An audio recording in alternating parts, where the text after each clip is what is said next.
ازاي لحد دلوقتي ما بتعمليش الجمال ده اللي بيخلص في 3 دقايق بس حرفيا؟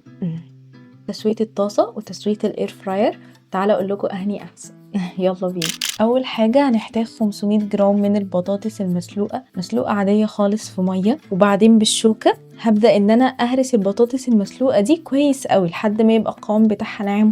نهرس الموضوع عايز عضلات شويه. وده شكلها كده بعد ما هرستها ناعم على قد ما اقدر يعني. كل اللي انا هحتاجه كمان 3/4 كوب من دقيق، ينفع دقيق شوفان او حبه كامله او دقيق ابيض، الاختيار يرجع لينا. وعشان نديها كمان طعم حلو قوي نحط باكيتين توابل بطاطس، او ممكن اي ميكس توابل نفضله يعني حسب رغبتنا. انا عايزه اشكلها على شكل عجينه. حاول الاول بس اوزع التوابل واحط كمان كيس. هي عبارة عن فطاير بالبطاطس، يعني هتبقى معانا عجينة في الاخر، وبعدين ابدأ اعجنها لحد ما تتشكل معايا كورة واحدة. مش هينفع طبعا اعجنها بالشوكة، لازم بايدي.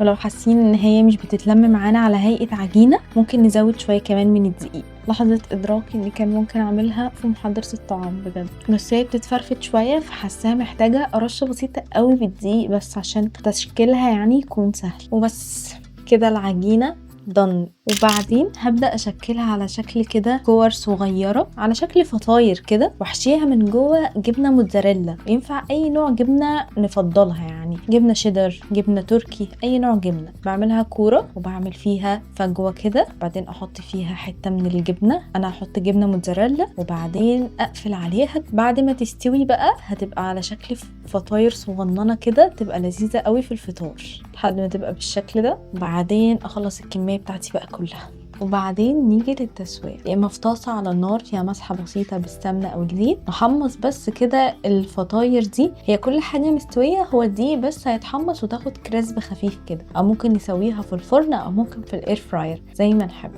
يلا بينا اوريكم هسويها ازاي.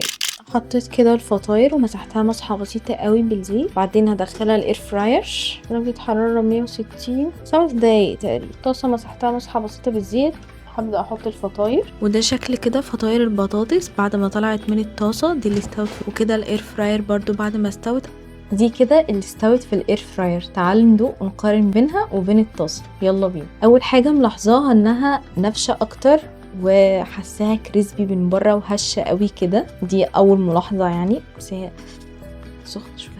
تعالوا ندوق يلا. بسم الله. بصراحه اكسب تسويه الاير فراير لانها كريسبي اكتر، وحاسه العجينه كلها استوت بالتساوي ونفشت كده زي ما يكون فعلا عيش بجد. تسويتها بصراحه عجبتني، بس هي العيب اللي فيها بصراحه بتاخد وقت اطول شويه، يعني ممكن تاخد معاكم ربع ساعه، لكن اللي في الطاسه يعني ما بتاخدش وقت طويل خالص، استوت اسرع كتير. لو عجبتكم الوصفه ما تنسوش تعملوا لي لايك وفولو وكومنت وشير، عشان الحاجات البسيطه دي بتساعدني ان انا اكمل. وانجوي.